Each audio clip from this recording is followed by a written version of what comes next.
Changing your password on Microsoft Teams is a straightforward process. Follow these steps to update your password easily. Step 1. Open Microsoft Teams.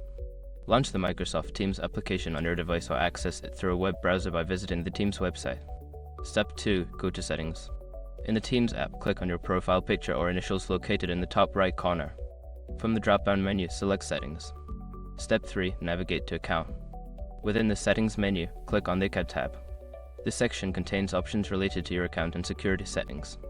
Step 4. Change password. Look for the Change Password option. Click on it, and you will be prompted to enter your current password followed by your new password. Make sure your new password meets the security requirements. Step 5. Save changes.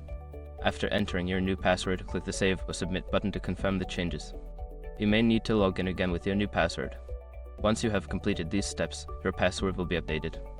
Remember to keep your new password secure and consider using a password manager for convenience.